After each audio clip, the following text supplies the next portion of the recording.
मुझको तो बर्बाद किया है और किसे तुम बर्बाद करोगे, रोगे,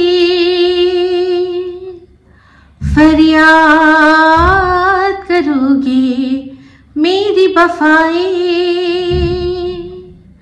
याद करोगे।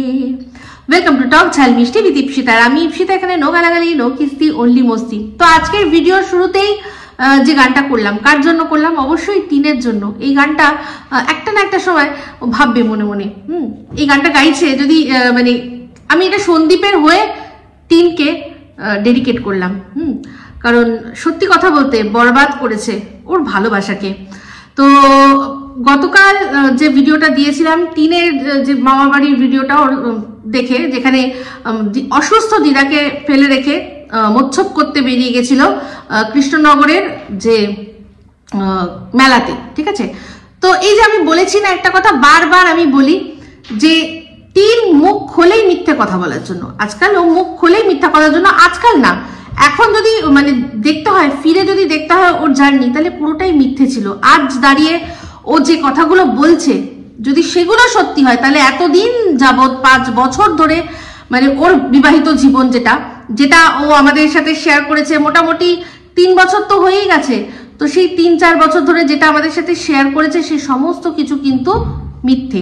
যদি ওদের বিয়ের প্রথম থেকেই সমস্ত জার্নিটাই শেয়ার হচ্ছিল অন্য চ্যানেলের মাধ্যমে, ওর ননদের মাধ্যমে, সেটা আমরা জানি। তো প্রথম দিন এই ওদের সংসারে আসার থেকেই কিন্তু মোটামুটি আমরা জানি কি হয়েছে কি না হয়েছে, তার মানে সেই সমস্ত কিছু কিন্তু মিথ্যে।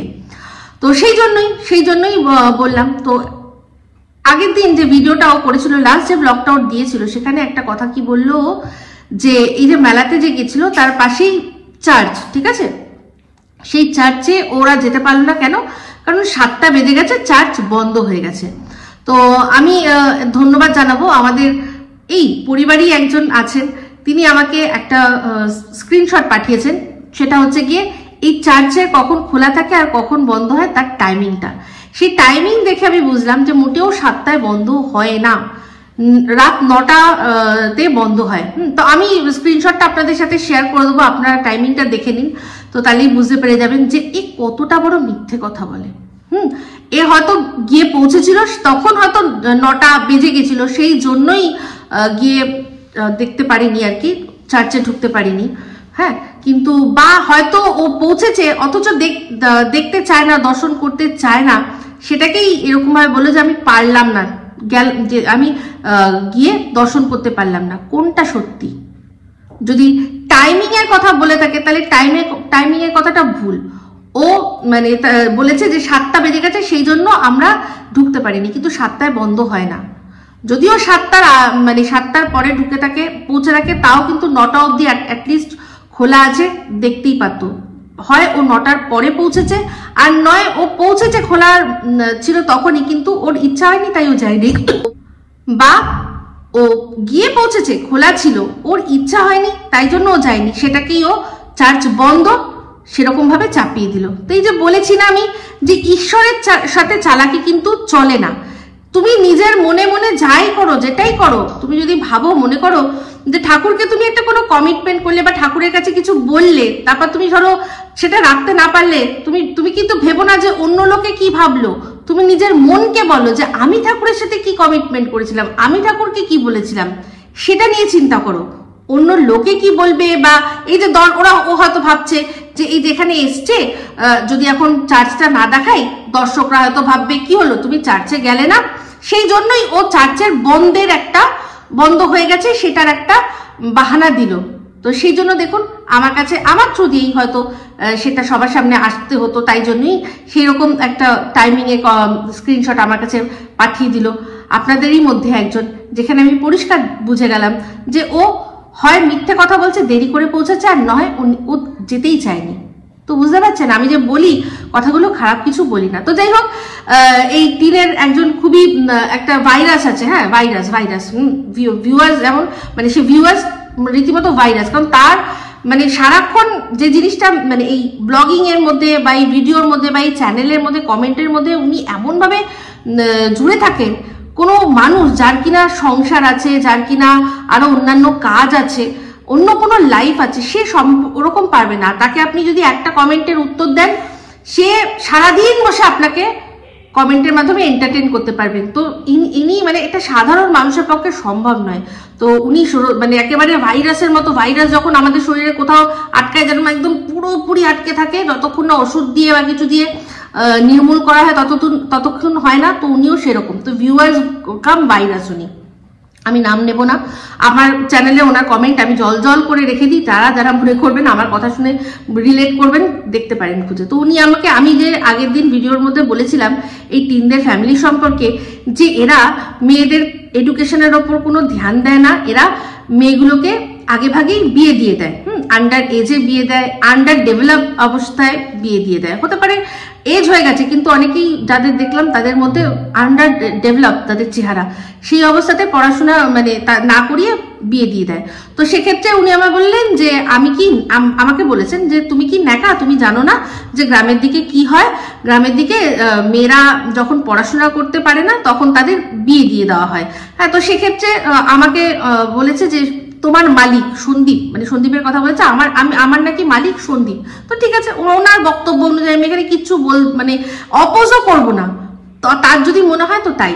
তো সেখানে বলছে তোমার মালিক, সেও তো পড়াশোনা করতে পারেনি, তাহলে তার বাবা মা কি তাকে পড়াশোনা করায়নি? তো এই নিয়ে আমি বলবো। তো সবার আগে বলি যে এই যে যিনি কমেন্টটা করছেন, তাকে কথাবার্তা শুনে মনে হয় যে ওনার এডুকেশন মানে রীতিমতো উনি কলেজে গেছেন, শিক্ষা কতটা হয়েছে জানি না, তবে এডুকেশন আছে, লেখার ধরন দেখে বোঝা যায়। যুক্তিতে একেবারেই নেই, বাট লেখার ওয়ার্ড, চয়েস অফ ওয়ার্ড, এই সবগুলো দেখে বোঝা যায় যে হ্যাঁ উনি হয়তো কলেজের গণ্ডিটা পেরিয়েছেন। তো সেক্ষেত্রে বুঝি যে শিক্ষা একেবারেই হয়নি। কারণ উনি বললেন, যেভাবে জাস্টিফাই করলেন যে একটা মেয়ে সে পড়াশোনা করতে পারছে না বলেই তাকে বিয়ে দিয়ে দেওয়া, এটাই হচ্ছে গিয়ে তার শেষ পরিণতি, সেটাকে উনি যেভাবে জাস্টিফাই করলেন ওদের ফ্যামিলির জন্য, সেটা সত্যি কথা বলতে শুনে আমার জাস্ট অবাক হয়ে গেলাম আমি। দেখুন, পড়াশোনা একটা এমন জিনিস না, মাথা সবার সমান হয় না, সবার হয় না। পড়াশোনাটা সবাইকেই যে করতে হবে আর একই লেভেলে করতে হবে আমি কখনো মনে করি না। আমি জোর দিই শিক্ষার ওপর, আমি জোর দিই শিক্ষা, যে তুমি কতটা পড়ছো সেটা বড় কথা না, তুমি কতটা শিখছো সেটাই হচ্ছে বড় কথা। যেটা কিনা আমি আমার লাইফে করেছি, আমি আমার মেয়েকেও তাই বলেছি, পরবর্তীকালে ছেলেকেও তাই বলবো, যে কতটা পড়ছো আমি দেখি না, কতটা শিখছো সেটা আমি দেখি। তো সেই জন্য বললাম যে ওনার শিক্ষা একেবারেই হয়নি। হতেই পারে ওরা পড়াশোনায় মাথা নেই, কিন্তু একটা মেয়ে কি শুধুমাত্র পড়াশোনা করেই নিজের পায়ে দাঁড়াতে পারে? অনেক রকম স্কিলস আছে। এই যে টিন তো ভালো গান, গলাটা একটু মোটামুটি সে ছিল ওর বক্তব্য অনুযায়ী। আমি মনে করি কোনো জিনিস যদি কেউ প্যাশনেটলি করতে চায় তাহলে তার কিছু না কিছু হতো। আমি বলছি না যে ও হয়তো শ্রেয়া ঘোষাল হয়ে যেত, বাট একটু গানটা শিখে, একটু তাল লয় আছে, একটু গান শিখে ও দরকার পড়লে এই যে যেসব ফাংশন হয় সেরকম ভাবে করেও তো সেটাও তো একটা রোজগারের পথ। যারা করছে তারাও তো সেখান থেকে রোজগার করছে, তাই না? দেখতে শুনতে একেবারেই যে ওয়াক থু সেরকম না, দেখতে শুনতে ভালো, তার মধ্যে যদি একটু গান টান করতো, এরকম ফাংশন করেও সে ইনকাম করতে পারতো। বা যদি ও সাজতে এত ভালোবাসে সে তো বিউটিশিয়ানের কোর্স করতে পারতো। তার জন্য এমন কিছু বিশাল পড়াশোনা লাগে না, হাতের কাজ মানে ফেসিয়াল করা থেকে শুরু করে এই সমস্ত কিছু সব শিখে ও তো দরকার পড়লে ওর বাবা একটা লোন পেয়ে যেত, লোনে একটা বাড়ির মধ্যেই ছোটখাটো একটা পার্লার করে দিতে পারতো না কি? পারতো। এরকম পড়াশোনা ছাড়াও অনেক কিছু করা যায়। আমি জানি না কোন হিসাবে এই কথাটা বললেন যে ওখানে মেয়েদের মানে পড়াশোনা করতে পারছে না মানেই তাকে বিয়ে দিয়ে দাও। হ্যাঁ, এবার উনি আরেকটা কথাও বলেছেন যে তুমি বিশ্বাস করো যে যার কর্ম অনুযায়ী বর পায়। তো আমি বলছি হ্যাঁ। তো সেক্ষেত্রে উনি বলছেন যে তাহলে শিলা দেবীও তো তাহলে কর্ম যেরকম করছেন সেরকমই হাজবেন্ড পেয়েছেন, তো সেখানে ওর বাবা মাকে দোষ দাও কেন? না, বাবা মাকে দোষ আমি ওরকম ওই অর্থে দিই না। আমি বলি একটাই কথা, যে যারা মফস্বলের থাকতো তারা এরকম অজপাড়াগায় কেন বিয়ে দিয়েছে? কারণ অজপাড়াগায় বউদের কাজ অনেক বেশি, দায়িত্ব অনেক বেশি থাকে। হ্যাঁ, আর যারা শহরে যারা থাকে তাদের বউদের যেসব কাজ ওনাকে করতে হয়েছে ওই ছোট বয়সে তাদের করতে হয়নি। তো ওই জামানায়, শিলা দেবীর জামানায় যদিও মানতাম যে হ্যাঁ চলো সেরকম, তখন অতটা এত রকম এত যে জীবিকা তখন তৈরি হয়নি। তখন যদি মনে হয় যে হ্যাঁ এর পড়াশোনার মাথা অতটা ভালো নেই, একটা ভালো সম্বন্ধ পেয়েছি, চলো ওকে ওর একটা আমরা হিললে করে দিই, সেই সময় যদি মানত মানে যারা করেছে তাদের তাও একটা যুক্তি আছে। বাট এই যুগে দাঁড়িয়ে, এই টিনের যুগে দাঁড়িয়ে, টিনের ওরকম অবস্থা যে ওর পড়াশোনা হচ্ছে না বলে বিয়ে দিয়ে দাও, ওর যে বৌদিটাকে দেখলাম তার যা অবস্থা যে পড়াশোনা করছে না বলে বিয়ে দিয়ে দাও, আমি অবাক হয়ে গেলাম। তো যাই হোক, সেক্ষেত্রে উনি বলছেন তোমার মালিকও তো পড়াশোনা করতে পারেনি, তার বাবা মা পড়াশোনা করেনি। হ্যাঁ হতে পারে, হয়তো সন্দীপ পড়াশোনায় ভালো ছিল না, সেই জন্যই তো ওকে নানান রকম স্কিলস শিখিয়েছে। ও ইলেকট্রিশিয়ানের কাজ জানে, ও ড্রাইভিং জানে, ও চাষবাস জানে, হ্যাঁ ও টুকটাক হাতের কাজ জানে, অনেক কিছুই তো জানে। কোনো না কোনো একটা দিক দিয়ে তো ও নিশ্চয়ই কোনো কিছু করতেই পারতো, করে নিত নিজের লাইফে। হ্যাঁ ও ড্রাইভিং জানে, ও হয়তো কোনো গাড়ি বার করে ওলা উবার যেরকম থাকে করতেই পারতো, তাই না? পারতো নাকি? যেহেতু পড়াশোনায় ওর মাথা হয়তো নেই, সেহেতু ওর বাবা মা ওকে ঠিক আছে পড়াশোনা করবি না, তুই অন্য জিনিসগুলো শেখ, সেরকম তো ও কাজ করেছে। আর যদি এই ইউটিউবের মতো প্ল্যাটফর্ম না থাকতো তাহলে ও কিছু না কিছু করে ইনকাম করে নিজের পেট ঠিক চালিয়ে নিতে পারতো। তো সেই জন্য বলি যে ওর বাবা মা যেরকম পড়াশোনা শেখাতে পারেনি, তেমনি অন্য কাজে কিন্তু উৎসাহ দিয়েছে। তাই আপনার এই যে যুক্তি বললাম না, যুক্তি আপনার একেবারেই নেই, একেবারেই নেই, না হলে এই কথাগুলো আপনি বলতেন না। তো যাই হোক, আমি যে যুক্তিটা দিয়েছি আমি একদম বুঝে শুনেই যুক্তিটা কিন্তু দিয়েছি, কারণ এদের ফ্যামিলিতে সত্যিই অল্প বয়সে বিয়ে দেওয়ার চল একটা আছে। তো দেখুন পরিষ্কার আমি একদম যুক্তি দিয়ে বুঝিয়ে দেবো। তো সেখানে দেখুন অনেক গ্রামে বা অনেক জায়গাতেই দেখবেন এরকমও কিন্তু ঘটনা দেখা গেছে যে কোনো বাবা মা তার মেয়ের আন্ডারে যে বিয়ে ঠিক করেছে, সেই মেয়ে নিজে চলে গেছে প্রশাসনের কাছে, থানায় চলে গেছে যে আমি পড়াশোনা করতে চাই, আমি এখন বিয়ে করতে চাই না, আমার বাবা মা আমাকে জোর করে বিয়ে দিচ্ছে। এটা হচ্ছে পড়াশোনা করবে যে তার ইচ্ছা, সে বিয়ে করবে না, সে নিজের পায়ে দাঁড়াতে চায়, এরকম হয়। বাট এর ক্ষেত্রে, এই টিনের ক্ষেত্রে ওর বাবা মা ভালো করেই বুঝতে পেরেছিল যে ওর ঠিক কুরকুরানিটা কোথায়। ওর বিএ ডিগ্রির দরকার নেই, ওর বিএ ডিগ্রি দরকার, ওর বিয়েটাই দরকার সেই মুহূর্তে। এই যে দেখলেন না, এই যে লাইফার ক্ষেত্রে দেখলেন না, মেয়ের জীবনে এত বড় ঝড়, মা আগে বলছে যে আগে আমার ছেলের বিয়ে হোক, আমার ছেলের ঘরে বউ ঢুকুক, তারপর মেয়ের যা হবে বোঝা যাবে। তোর বাবা মা নিশ্চয়ই বুঝেছিল ভালো করে যে ওর বেশি এখন কোন জিনিসটা দরকার, যে জিনিসটা দেওয়ার জন্যই আগে একটা যাকে পেয়েছে, যে ছেলেটাকে পেয়েছে সুযোগ্য মনে হয়েছে যে চলো ছেলেটা সুযোগ্য আছে, এ খাটুন্দি ছেলে আছে, এর জমি জমা আছে, একটাই মাত্র ছেলে, দিদি কোনোদিনও এত দূরে থাকে, দিদি আসবেই না, কোনো ইন্টারফেয়ারেন্স থাকবে না সেই ওদের সংসারে, তো এই বাড়িতেই মেয়েকে পাঠাও, ও মেয়ে রাজত্ব করবে। আর মেয়েও তেমনি এসে দিদির যেটুকু ছিল ইন্টারফেয়ারেন্স সেটুকুও ঘচাঙ্ক করে দিয়েছে। তো আশা করি এবার আমি বোঝাতে পারলাম যে আমি কোন যুক্তিতে এই কথাটা বলেছি, ওদের ফ্যামিলি সম্পর্কে যেটা বলেছি আমি একদম বুঝে ভালো করে স্টাডি করে তবেই বলেছি। তো চলে আসি ওই ভিডিওটা মধ্যে একটা জিনিস দেখানো হয়েছিল, যে জিনিসটা কিন্তু আমি সে সময় মানে বলিনি, অ্যাকচুয়ালি অনেক বড় হয়ে যায় তো ভিডিওগুলো, তো সেই জন্য অনেকেই বলেন যে একটু ভিডিও ছোট করো, আমি ইচ্ছা করে ভিডিও বড় করি না। তো যাই হোক, একটা ছোট্ট ভিডিও ক্লিপ দেখুন, তারপর আমি বেরিয়ে পড়লাম আমরা। বাতকুল্লায় তো রথ দেখতে পারিনি ঠিকভাবে, এই দেখো এখানে কৃষ্ণনগরে এসে রথ দেখছি। হ্যাঁ সুন্দর রথ দেখছি। এই মাঠটাতে প্রত্যেক বছর কি বড় করে দুর্গাপুজো হয়, একবার আসবো দুর্গাপুজোর সময়, এসে তোমাদেরকে দেখাবো দুর্গাপুজোর সময় কি বড় পুজো হয়। দেখি এবছর যদি আসতে পারি তোমাদেরকে দেখাবো। এই বাড়িটা ভাড়া নেবো বলে দেখতে এসেছিলাম। তো দেখলেন এই যে ভিডিও ক্লিপটা, এই যে বাড়িটা দেখালো, এই বাড়িটা কিন্তু সে তখনও কিন্তু দেখালো যে এই যে এখানে এসেছিলাম আমরা বাড়ি ভাড়া নিতে এসেছিলাম, আজ থেকে 6 মাস আগে। 6 মাস আগে বাড়ি ভাড়া ঠিক করেছিল যে এখানে বাড়ি ভাড়া নেওয়া হবে। কেন? কারণ হচ্ছে গিয়ে ও ছেলেকে নিয়ে এখানে থাকবে, ছেলের পড়াশোনার জন্য, ছেলের এডুকেশনের জন্য। ওই ধারে অজপাড়াগায় থেকে ওর ছেলেটা মানুষ হবে না। যেরকম কিনা সন্দীপ মানুষ হয়নি, তেমনি ওর ছেলেও মানুষ হবে না। ছেলেকে পড়াশোনা শিখিয়ে একেবারে বড় অফিসার তৈরি করতে হবে। সেই সময় ভিউয়ার্সরা মানে সমালোচনার ঝড় তুলেছিলেন কমেন্ট বক্সে, যে এইটুকু বাচ্চা তুমি এখন থেকেই এইরকম ভাবে করছো, সংসারটাকে তুমি ভাঙতে চাইছো, ভেঙে তুমি ওদেরকে আলাদা নিয়ে গিয়ে তোমার ছেলেকে তুমি মানুষ করতে পারবে। সে সময় কিন্তু কমেন্ট বক্সে মানে পুরো কমেন্টের ঝড় উঠেছিল। সবাই টিমকে ধুয়ে দিয়েছিল যে একদিনে পড়াশোনা শিখিয়ে তুমি বিদ্যাসাগরের বাবা করে দেবে, একদিনে অফিসার করে দেবে। তো যারা পুরনোরা আছেন তারা সবাই জানেন। তো সেক্ষেত্রে আজকের ডেটে দাঁড়িয়ে বলুন তো, যে আজ থেকে 6 মাস আগে এই যে বাড়ি ভাড়ার যে উদ্যোগটা নিয়েছিল, সেটা তো টিনেরই উদ্যোগ ছিল, তাই না?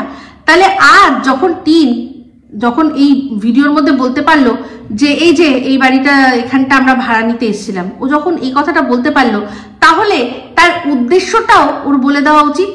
কারণ সে সময় তো অলরেডি আমরা বুঝতেই পারছি, যে এখন বুঝতে পারছি, তখন তো বুঝতে পারতাম না যে ওর লাইফে আরেকজন আছে। পাগলি তোকে খুব দুঃখ দিয়ে ফেলেছি রে পাগলি। তো যাই হোক, আরেকটা ভিডিও আসবে, যেটা হচ্ছে গিয়ে সন্দীপের ভিডিও, তার মধ্যেও ধামাকা কিছু আসবে। তো এখানে এখন বলি যে এই যে পাগলির যে অনেক দিন ধরেই পাগলা আছে উইথ তার ল্যাটা মাছ ধরে বসে আছে একজন পাগলা। তো ও কি করে সন্দীপের সাথে আলাদা করে বাড়ি ভাড়া নেয়? তাহলে এই বাড়ি ভাড়াটা সন্দীপকে নিয়ে একা থাকার এই প্ল্যানিংটা কি কারণে? এই যে আগের বারের যে নাটকটা হয়েছিল, যেটার জন্য এখনো ওর দালালরা বলে ওটা নাকি সন্দীপ করে, তাদের মাথায় কি এইটুকু আসে না? তারা দালালি করতে করতে তাদের জিভে কি ছাতা পড়ে গেছে?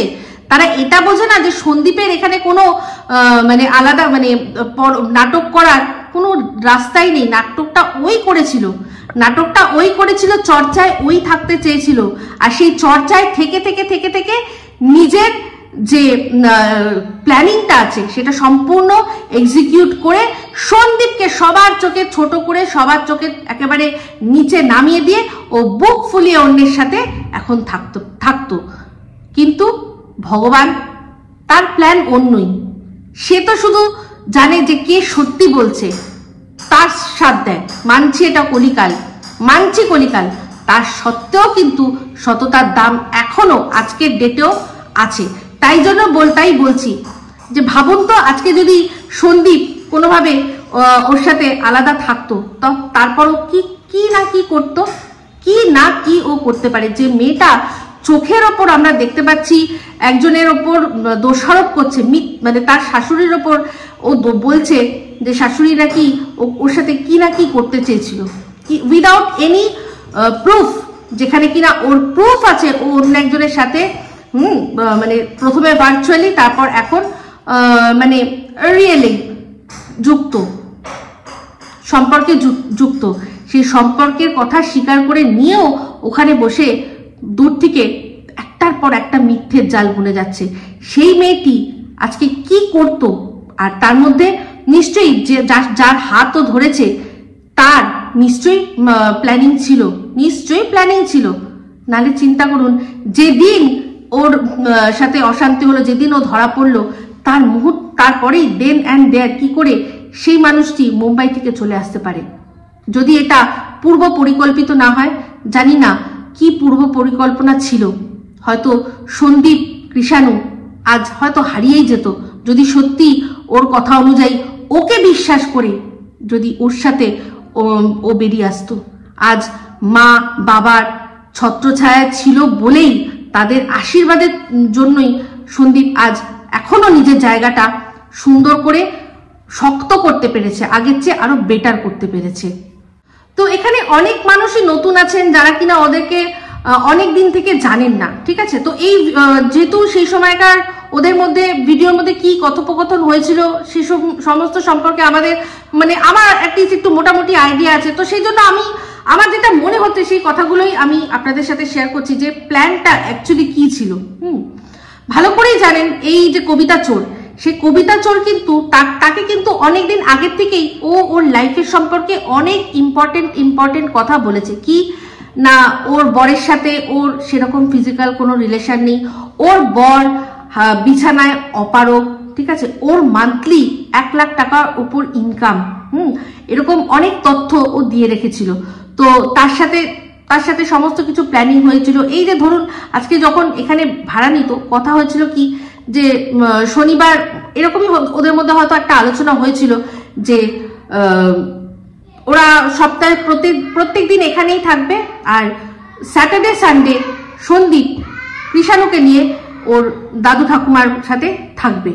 এই 2 দিন স্কুল নেই, 2 দিন ওখানে কাটাবে, আর বাদ বাকি দিন এখানে স্কুল করবে। তাহলে ভাবুন, এই যে শনিবার রোববারটা, এই শনিবার রোববারটাই কিন্তু ও বেছে নিয়েছিল নিজের সুখ খোঁজার জন্য। এটাই আমার ধারণা, কারণ পরিষ্কার এটাই বুঝতে পারছি, কারণ এই যে যার সাথে ওর প্রেম, সে তো তার হাজবেন্ডের সাথে ওকে শেয়ার করতে তার কোনো আপত্তি ছিল না, কোনো আপত্তি ছিল না।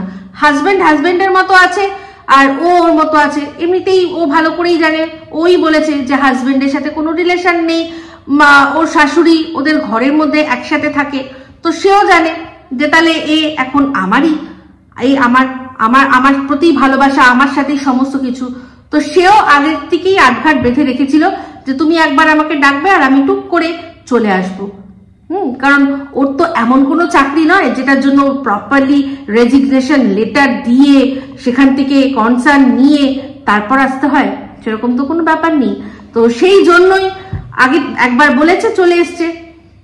তো সেরকম ভাবেই হয়তো বলেছিল যে তুমি এখানে কাজবাজ জোগাড় করে নাও, এখানে আমরা থাকবো, আমি এখানে থাকবো, সপ্তাহে 2 দিন আমরা একসাথে কাটাবো, আর তো বাদ বাকি আমি তোমার আছি, তাই না?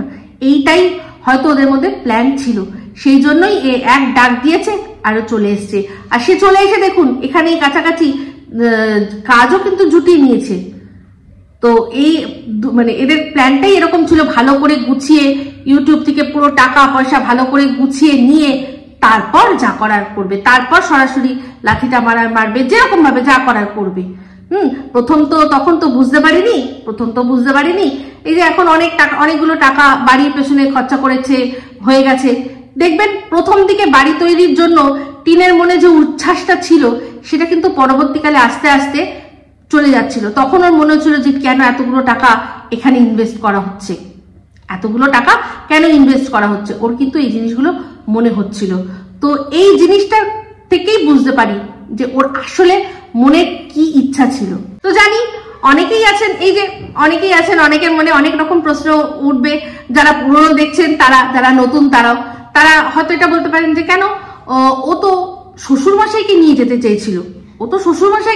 চেয়েছিল, তাহলে এই প্ল্যানটা কি করে হতো? তো এটাই তো চালাকি। শ্বশুরমশাইকে কেন নিয়ে যেতে চেয়েছিল, শাশুড়িকে কেন নিয়ে যেতে চায়নি? কারণ ও ভালো করেই জানে যে শাশুড়িকে বললেই শাশুড়ি কিন্তু রাজি হয়ে যাবে, কারণ যেখানে কৃষাণু সেখানেই শাশুড়ি, শাশুড়িকে বললেই শাশুড়ি এক কথায় কিন্তু ওদের সাথে চলে যেত, কারণ উনি কৃষাণুকে ছেড়ে থাকতে পারবেন না, তাই উনি রাজি হবেনি, ও এটা ভালো করে জানে। কিন্তু শ্বশুরমশাইয়ের আবার একটা ব্যাপার আছে, শ্বশুরমশাইকে যতই যাই বলো না কেন, উনি নিজের ভিটে ছেড়ে কোথাও থাকবেন বলে আমার মনে হয় না। এই যে হাজার জায়গায় ঘোরা হয়, বেড়ানো হয়, ওই মানুষটা কিন্তু নিজের থেকেই উনি যেতে চান না। উনি ওনার ভিটে, ওনার বাড়ি, এই একদিনের জন্য হলো, সকালে গেল বিকেলে আসলো, একটা আলাদা ব্যাপার, কিন্তু উনি বেশিক্ষণ ওনার বাড়ি, ওনার ঘর, ওনার জমি ওই ছেড়ে উনি বেশিক্ষণ থাকতে পারেন না। আমার মনে হয় উনি হাঁপিয়ে উঠছেন, আমার এটা ধারণা। সেই জন্যই শ্বশুরের নামটা বলা, যে ভালো করেই জানে যে শ্বশুর তো হারগিজ যাবে না, তো আমার সাপও মরলো, লাঠিও ভাঙলো না। এটাই হচ্ছে আমাদের টিনের মাথার বুদ্ধি। একরত্তি মেয়ে হলে হবে কি, বুদ্ধি আছে। তো যাই হোক, আমি সবশেষে একটাই জিনিস জানি, যে যেমন কর্ম করবে তার তেমনি ফল পাবে। হ্যাঁ, অবশ্যই আমি কর্মতেই বিলিভ করি, কর্মাতেই আমি বিলিভ করি, এইটা ছাড়া আমার জীবনে আর কোনো মোটো নেই। আর আমি ভালো করেই জানি যে কোনো চালাকির দ্বারা কোনো মহৎ কাজ হয় না। তো যেই ছেলেকে বড় করার জন্য, ভালো মানুষ করার জন্য আজকে মানে এত লড়াই করলো, তাকেই ছেড়ে সে পগার পার। তো যাই হোক, এই ভিডিওটা আমি এই অবধি রাখছি। কারণ এরপর আসছে ধামাকেদার ভিডিও আসছে। তো এই ভিডিওটা ভালো লাগলে অবশ্যই লাইক শেয়ার কমেন্ট করতে ভুলবেন না। যারা চ্যানেলটা সাবস্ক্রাইব করেননি তারা সাবস্ক্রাইব করে নেবেন। সবাই ভালো থাকবেন, সুস্থ থাকবেন। আবার আসি খুব শীঘ্রই একটা নতুন ভিডিও নিয়ে। Me Ipsita signing off. Love you all.